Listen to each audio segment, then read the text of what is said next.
Bem, pessoal, a gente já está no terceiro encontro sobre recursos e passamos já por uma teoria geral em base de declaração e apelação. Hoje a gente vai conversar sobre recurso em sentido estrito. Recurso em sentido estrito não tem grandes dificuldades porque ele é previsto de forma taxativa no artigo 581.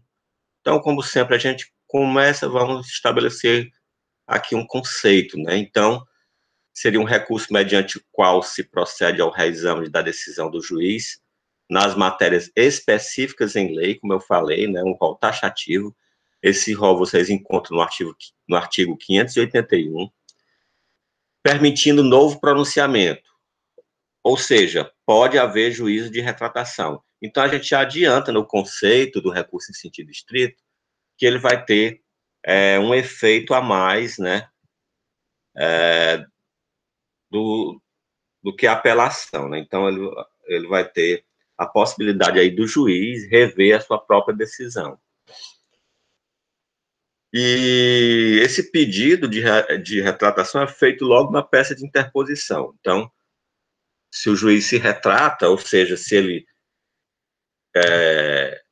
ao receber o recurso, ele profere uma decisão semelhante a essa, né, mantém a respeitável decisão de folha tal, pelos seus próprios e jurídicos fundamentos, subam os autos à superior instância com notas de homenagem. Ou seja, só segue o recurso se ele mantém a decisão.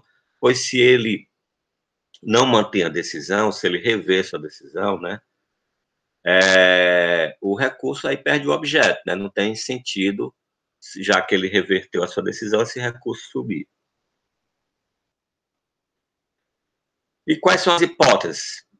Vejam só, pessoal, até janeiro de 2020, né, até janeiro desse ano, dia 23 de janeiro especificamente, quando entrou em vigor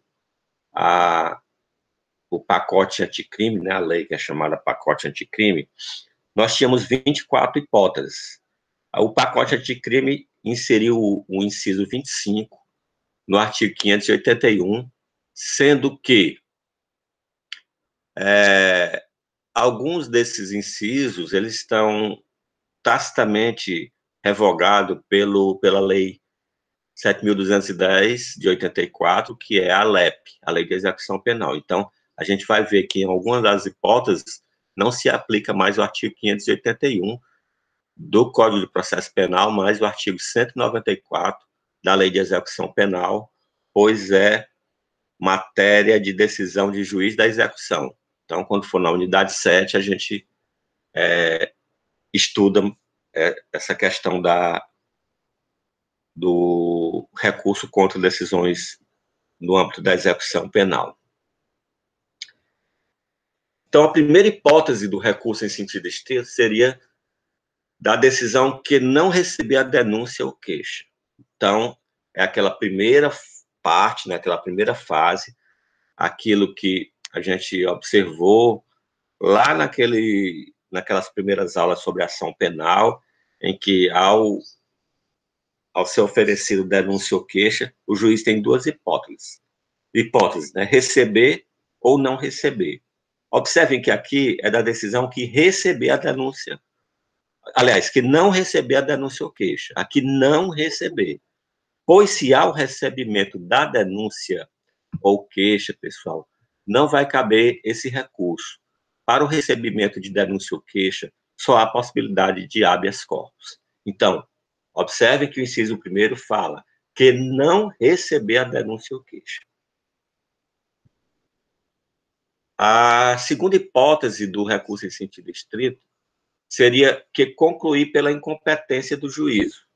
Ou seja, o juiz se declara incompetente. Então, contra essa decisão, vai caber aí o recurso em sentido estrito. A terceira hipótese seria que julgar procedentes as exceções, salva de suspeição. Então, qualquer exceção que é meio de defesa, com exceção da suspeição, e aí a suspeição vai depender de de quem é declarado suspeito ou em que processo depende de uma série de situações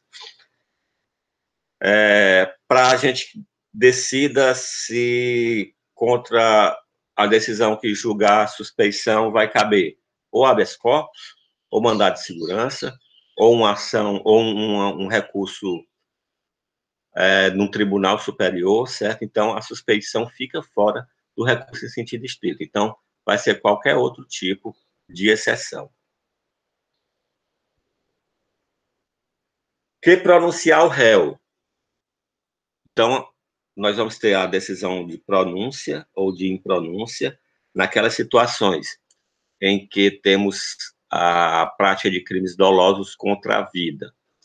Observem que eu já fiz o alerta no nosso último encontro sobre a decisão de impronúncia. Então, fiquem atentos, porque decisão de impronúncia, o recurso é de apelação. Decisão de pronúncia, o recurso é em sentido estrito. Então, essas hipóteses que a gente tem dupla saída, né? Dois caminhos a seguir, a depender se a decisão é sim ou não, né? Como é o caso do inciso 1º, que não receber a denúncia ou queixa, ou do inciso 4, que pronunciar o réu, né? Já que a impronúncia não está contemplado, e como o rol do artigo 581 taxativo, a impronúncia ficaria de fora. Isso a gente tem que ter bastante atenção, porque é motivo de causar dúvidas em um momento da gente precisar ter o conhecimento acerca de qual recurso deve ser interposto. Em seguida, vem que conceder, negar, arbitrar, cassar ou julgar inidônea a fiança, indeferir requerimento de prisão preventiva ou revogá-la, conceder liberdade provisória ou relaxar a prisão em flagrante.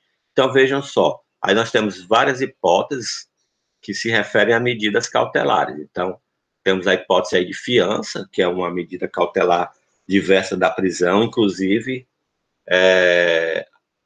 cabe também para aquela fiança que é arbitrada por ou negada, o arbitramento por delegado, né, que é aquela que tem umas condições de até 4 anos, crime sem violência ou grave ameaça, e em seguida vem aquelas situações de prisões cautelares, né? Nós temos expressamente aí o indeferimento do requerimento da prisão preventiva, que é cautelar, ou a revogação da prisão preventiva, a concessão de liberdade provisória ou relaxamento de prisão. Isso a gente já viu em momentos anteriores também, quando a gente estudava essas prisões cautelares.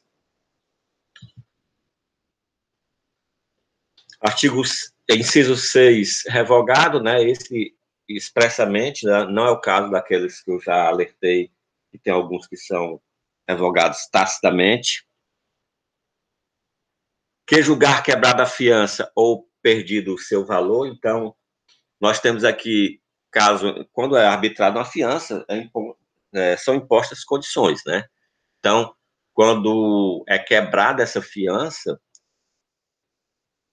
a decisão que julgue que foi quebrada a fiança, ou seja, não foi atendida as condições impostas para a concessão dessa medida cautelar, ou a decisão do perdimento do valor, né? Porque nos casos em que depois esse valor é devolvido para quem paga a fiança. Então, quando ela é quebrada, é perdido também esse direito. Que decretar a prescrição ou julgar por outro modo extinta a punibilidade. Então, nós temos aqui o inciso 8. O legislador aqui usou uma técnica de interpretação intra-legis, ou seja, o correto da gente ler esse inciso seria que decretar por qualquer modo extinta a punibilidade, como, por exemplo, decretar a prescrição, né? Pois prescrição é causa de extinção de punibilidade, então nós temos lá no artigo 107, eu acho que é 107, as causas de extinção de punibilidade, 107 do Código Penal, viu, pessoal? Causa de extinção de punibilidade é matéria de direito penal, não é de direito processual. Então, nós vamos ter, por exemplo, a morte do agente, abolício crimes, né? Decadência, prescrição. Então, quando o juiz decreta, né, uma dessas hipóteses de extinção de punibilidade, o recurso contra essa decisão seria também o recurso em sentido estrito. Em seguida, quem deferir o pedido de reconhecimento da prescrição ou de outra causa extintiva de punibilidade, ou seja, aqui não é a mesma situação do inciso 1º e 4, né, que nós temos um recurso quando é deferido, outro quando é indeferido. Apenas nós vamos ter incisos diferentes. Então, no inciso 8º é quando é reconhecido a causa de extinção de punibilidade, e o 9º quando não é reconhecido. Então, qualquer decisão sobre a extinção da punibilidade, quer ser reconhecendo ou não, vai ser matéria a ser atacada por recurso em sentido estrito. Só observem que o fundamento será diferente. Então, quando você vai fazer a peça de interposição do recurso em sentido estrito, que você vai fundamentar a peça, o fundamento é o 581, não o caput, mas você bota o 581 e o inciso a que se refere à matéria que você vai atacar. Então, se você vai atacar uma decisão que decreta uma prescrição, o fundamento da peça é o artigo 581, inciso 8. Agora, se você vai atacar uma decisão que indeferiu a extinção da punibilidade, aí o fundamento da peça vai ser artigo 581, inciso 9. Então, não é o caso de ser recurso distinto, mas apenas o fundamento legal. Em ambas as hipóteses, na decretação do indeferimento, é que vai mudar, né, o fundamento legal para a peça.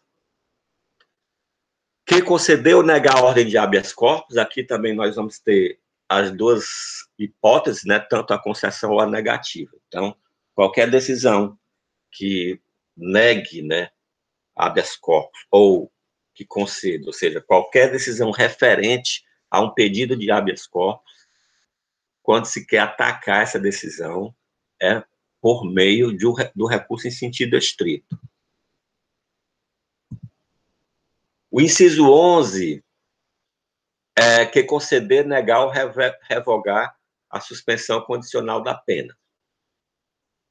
Então, pessoal, observe o seguinte, que quando a suspensão condicional da pena, a pena já foi imposta, né? Se ela é suspensa, é porque já foi imposta, certo? Nessa hipótese aqui, a competência para essa decisão é do juiz da execução penal. Então, esse é um dos incisos que está revogado tacitamente pelo artigo 194 da LEP, que é a Lei 7.210 de 84. Então, sendo decisão de juiz de execução penal, não se aplica mais o artigo 581 do CPP, e sim o artigo 194 da Lei 7.210 de 84. Que conceder, negar ou revogar livramento condicional. Mesma situação. Ora, livramento condicional, certo? É uma medida, né, é um incidente na execução penal. É uma medida em que antecipa-se a liberdade do condenado. Quem decide isso é juiz de execução. Então, no caso do inciso 12, a mesma justificativa do 11, certo? Não cabe mais o recurso em sentido estrito. Ele é tacitamente revogado pelo artigo 194 da LEP.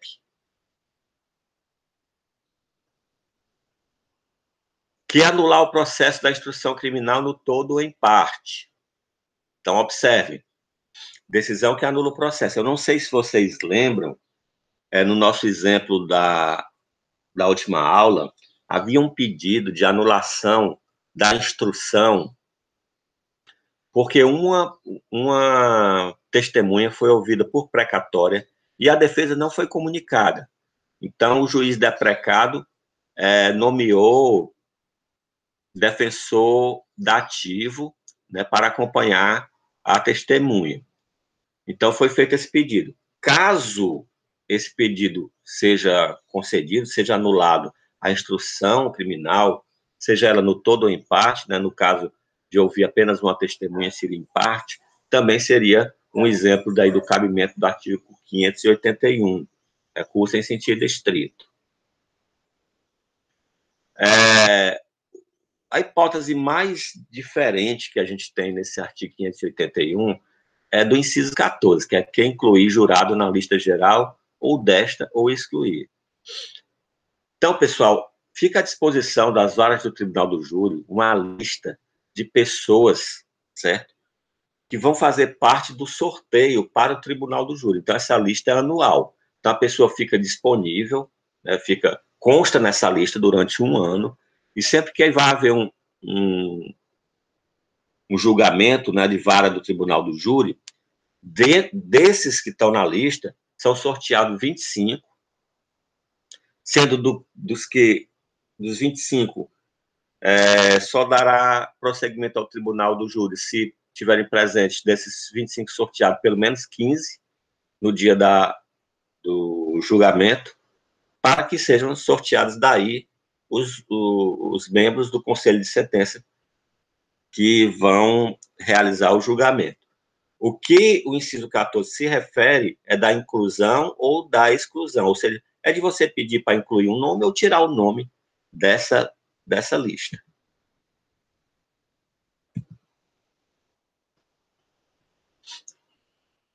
Em seguida vem o inciso 5º, que é denegar a apelação ou a julgar deserta. Então, quando se refere a uma decisão do juiz que não dá prosseguimento a um recurso de apelação, então você pode entrar contra essa decisão com recurso em sentido estrito. Então, vamos dar um exemplo. Há uma sentença, o réu é condenado, você entra com apelação, o juiz não dá prosseguimento à apelação, em relação a essa decisão do juiz que não dá prosseguimento à apelação, você entra com recurso em sentido estrito. E a outra hipótese do inciso 5º é que julgar deserto, ou seja, considerar que não houve pagamento de custas processuais para o segmento do recurso de apelação.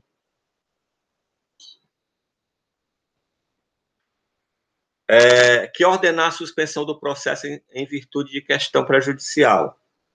Pessoal, algumas questões são prejudiciais ao processo penal. Por exemplo, toda questão que envolve discussão de estado civil é prejudicial ao processo penal. Então, se está se discutindo no âmbito civil, por exemplo, paternidade, certo? E isso tem influência no processo penal que está sendo discutido, aí o juiz vai determinar a suspensão em virtude de questão prejudicial. Essa decisão é que é atacada por meio de recurso em sentido estrito. Um exemplo, vocês devem lembrar que o artigo 181 do Código Penal traz umas imunidades referentes a crimes contra o patrimônio. Então, se o marido furta da bolsa da mulher um dinheiro, né, ele é alcançado pela essa imunidade, certo? Se o filho furta do pai, ele é alcançado por essa imunidade. Mas vamos supor que alguém furte, né? João furta de José. E tem uma ação de investigação de paternidade de João contra José.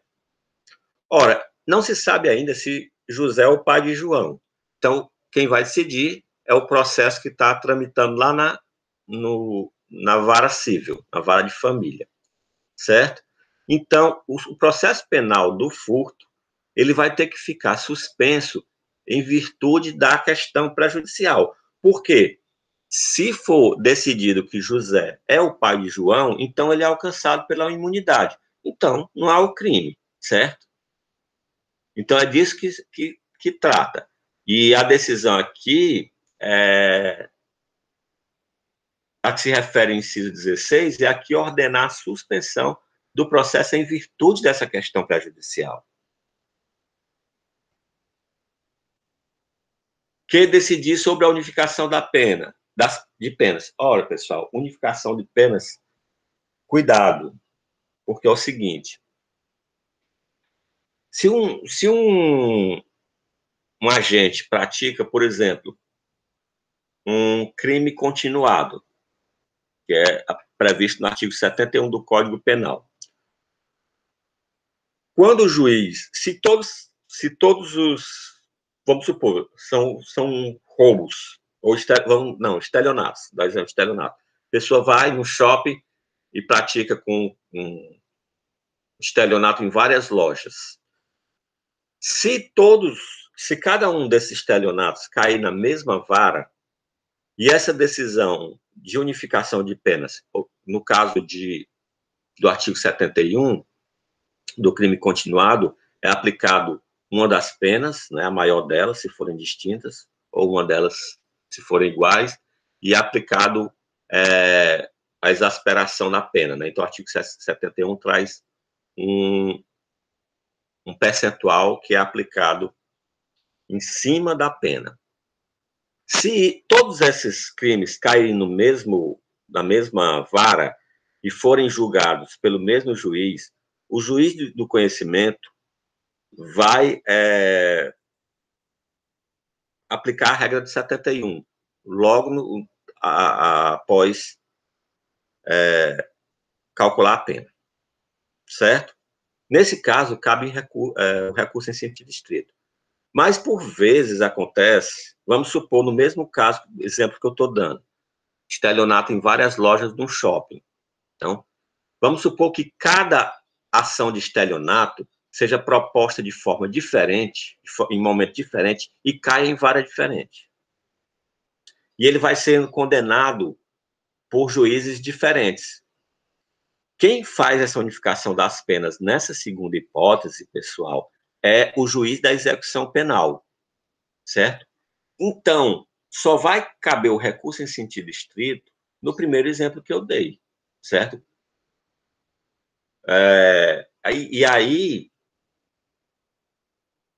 Quando, no segundo exemplo, que essa unificação é feita no âmbito da execução, ou seja, à medida que os processos vão chegando na vara de execução, o juiz da execução vai unificando. Então, no caso do juiz da execução penal, não cabe mais o recurso em sentido estrito. Então, a decisão de juiz de execução, o cabimento é de agravo em execução. Que decidir incidente de falsidade. Aí vamos supor que um documento que é apresentado em um processo, né, suscitam a falsidade do documento. Então, submetido à perícia, né, o documento, e aí o que vai ser objeto do recurso seria essa decisão em relação se o documento é falso ou não.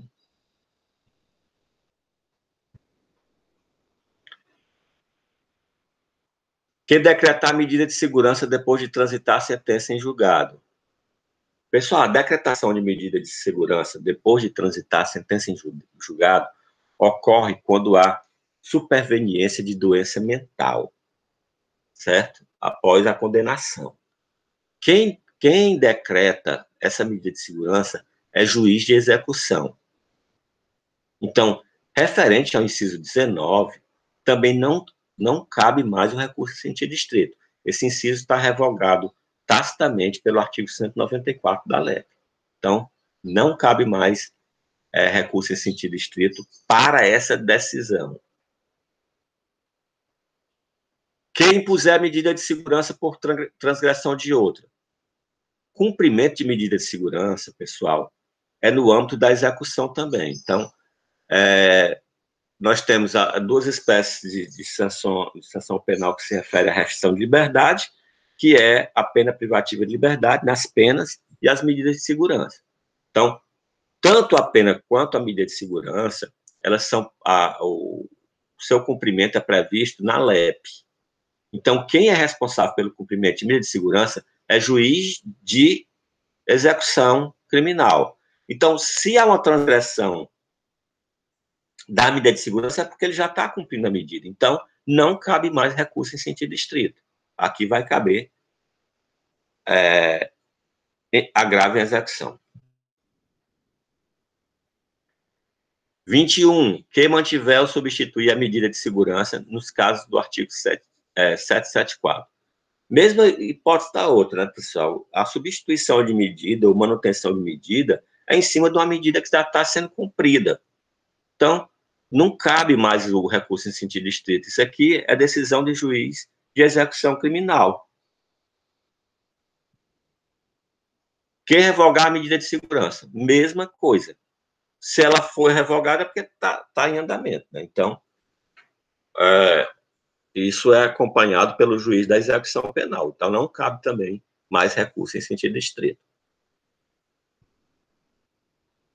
23. Que deixar de revogar a medida de segurança nos casos em que a lei admita a revogação. Mesma coisa.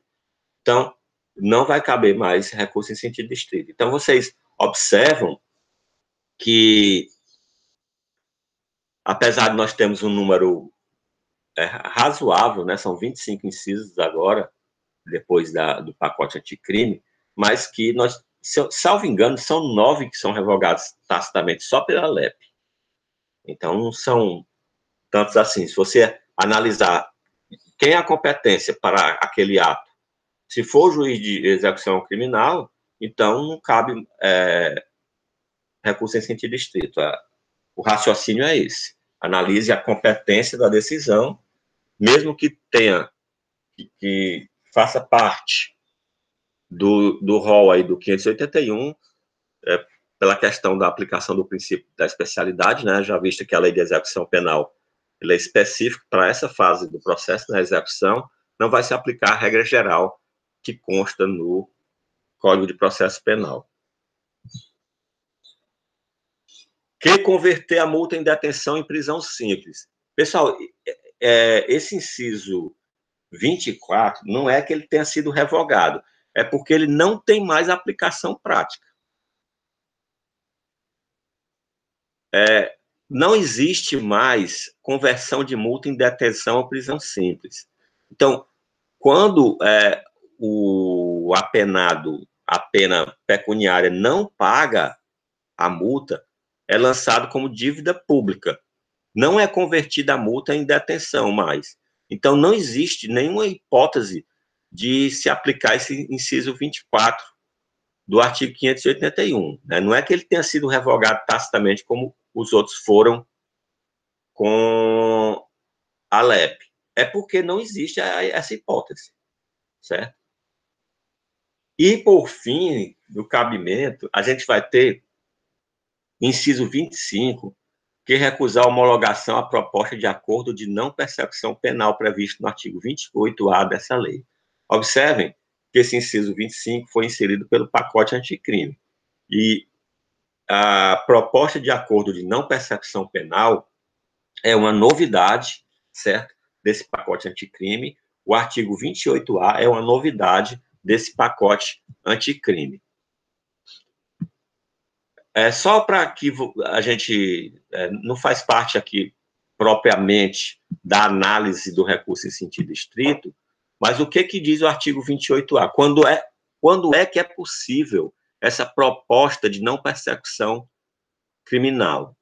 O artigo 28A diz o seguinte: não sendo o caso de arquivamento e tendo investigado, confessado formal e circunstancialmente a prática de infração penal sem violência ou grave ameaça e com pena mínima inferior a 4 anos, o Ministério Público poderá propor acordo de não persecução penal, desde que necessário e suficiente para a reprovação e prevenção do crime mediante as seguintes condições ajustadas cumulativa e alternativamente. Então, para que haja essa proposta, né, não é caso de arquivamento e ele tem que ter confessado formal e circunstancialmente. Sabe-se lá o que isso significa, né? Porque Isso exige, e já existe crítica severíssima acerca do que vem a ser confessar algo formal e circunstancialmente. E ainda, a infração penal não pode ser praticada com violência ou grave ameaça, e a pena mínima é inferior a 4 anos.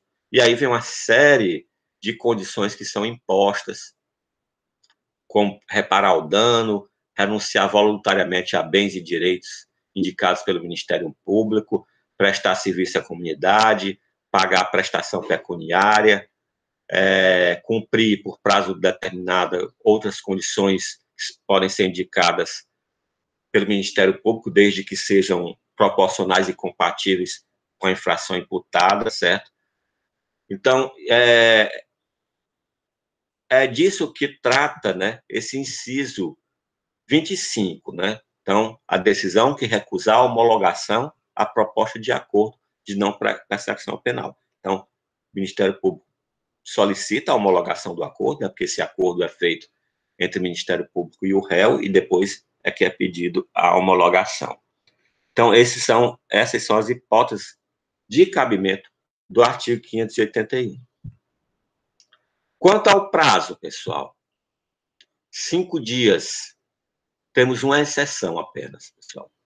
Então, lembre-se que nós temos o inciso 14, que eu disse, esse é o mais diferentão, né? Ele não se refere à decisão em processo criminal, se refere à inclusão de jurados em lista geral.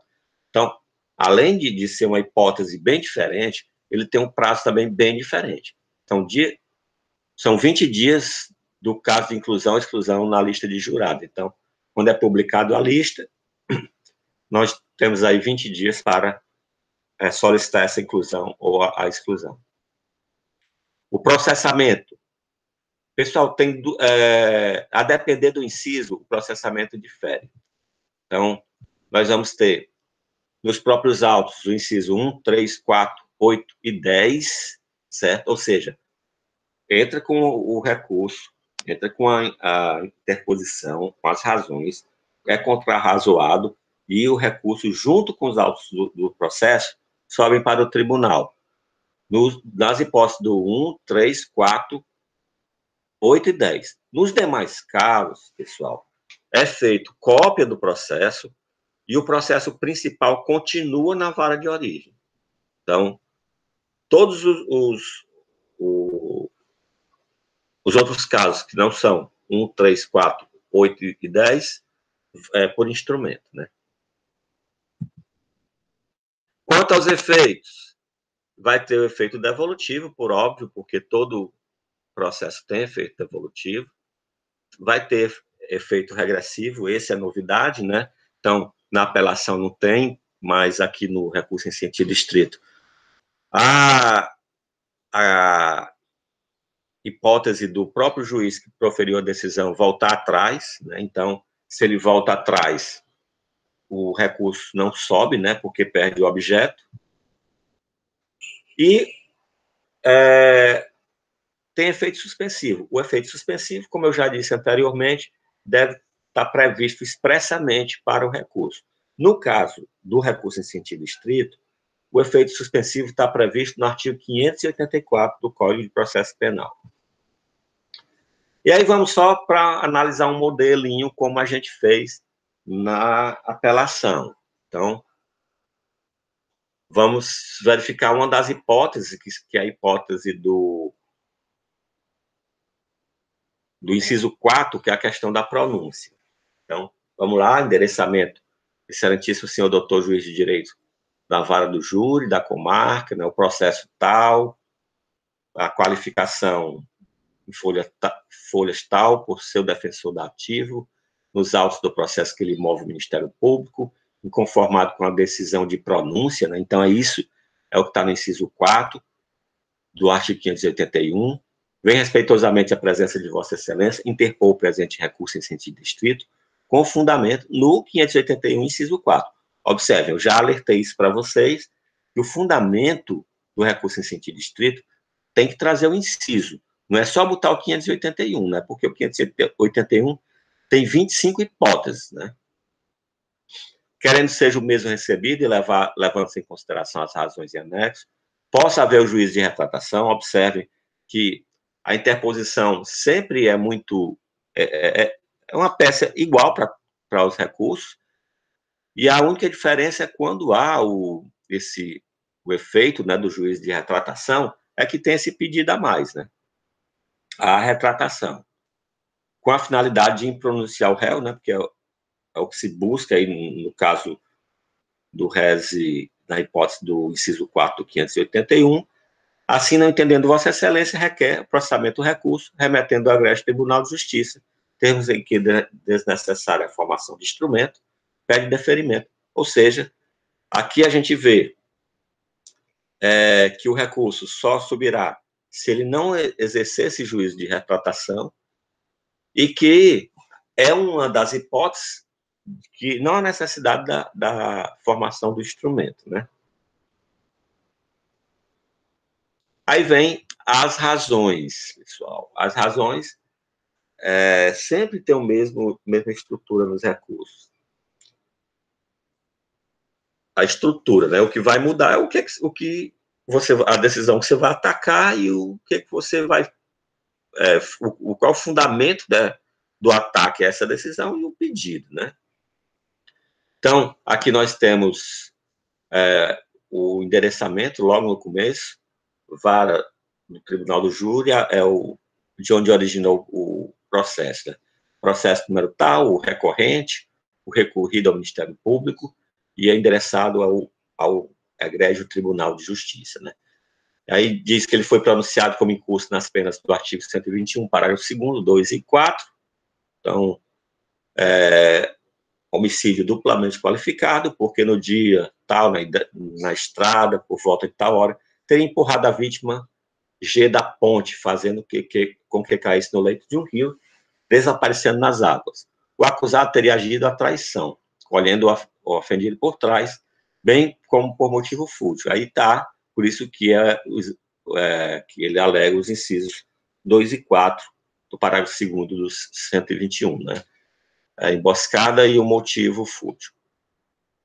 Consistente em desavença de menor importância, resultado de briga anterior por torcida de futebol. A decisão de folha tal, entretanto, não pode prevalecer. A decisão aqui é a pronúncia, né, pessoal? Essa decisão aí. O artigo 413, caput do Código de Processo Penal, estabelece 2 requisitos indispensáveis para se determinar o julgamento do réu pelo Tribunal do Júri: prova da existência do crime e indícios suficientes de autoria. Quanto à materialidade, inexiste nos autos prova da existência da infração penal, uma vez que a vítima, na data dos fatos, tal como relatado na denúncia, caiu em uma altura de cerca de 5 metros nas águas de um rio e desapareceu. Pode estar viva, pois, em momento algum, seu corpo foi encontrado e, consequentemente, submetido a exame pericial obrigatório. Isso, pessoal, porque o homicídio é crime material e, por exigência do artigo 158 do Código de Processo Penal, tem que haver o exame de corpo de delito, seja direto ou indireto. Cuida-se de decisão periclitante encaminhar o acusado a julgamento pelo Tribunal Popular sem a prova inequívoca da morte da vítima. Ademais, não consta que ela não soubesse nadar ou que tivesse caído de altura mais do que razoável para que sua morte fosse altamente provável. Por tais motivos, vislumbra-se a existência de prova de materialidade do delito. Quanto à autoria, não se nega ter o réu entrado em luta corporal com o ofendido, e, em face disso, ter caído nas águas do rio. O próprio recorrente, dando mostra de sua sinceridade, desde a fase policial, admitiu esse fato. Entretanto, disse claramente ter agido em legítima defesa, o que não foi satisfatoriamente considerado pelo ilustre julgador.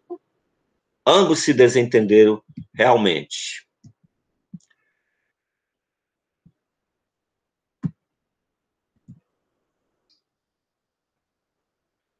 Momentos antes, por questões banais, né? Porém, quem perseguiu o acusado pela estrada quando este dirigia sua residência na fazenda foi a vítima. Ao atingir a ponte, que passa sobre o rio tal, né, o ofendido deu um violento soco nas costas do réu, que ato contínuo entrou em luta com o agressor. A partir desse momento, possivelmente, por perder o equilíbrio, caiu a vítima no rio. Então, no caso aqui, nós temos a decisão atacada é uma decisão de pronúncia, né? E o motivo alegado é a falta de materialidade.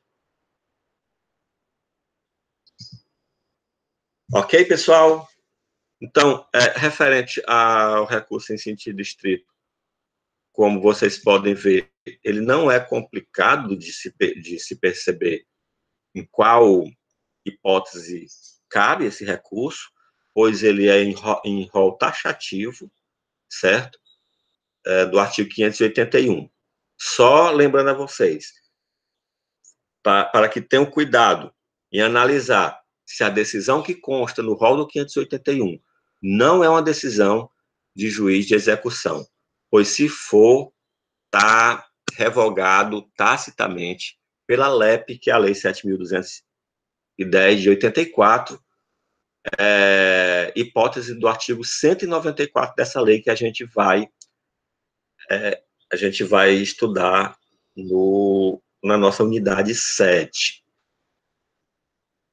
Além disso, lembrar que o inciso 24, certo, não tem mais aplicação prática por não haver mais a conversão de pena pecuniária em pena privativa de liberdade, certo? Então, quando o réu não paga, a pena é lançada como dívida ativa, né, na dívida ativa, e aí vai ser cobrada por meio de execução fiscal. E observação importante, né, e aí vocês têm que atualizar os códigos, né, porque provavelmente o VADMEP que vocês utilizam não tem o inciso 25, né, que é o que trata do acordo de não persecução criminal que foi inserido pelo pacote anticrime. Então, fiquem atentos para isso também. Alguma pergunta, pessoal? Alguma dúvida?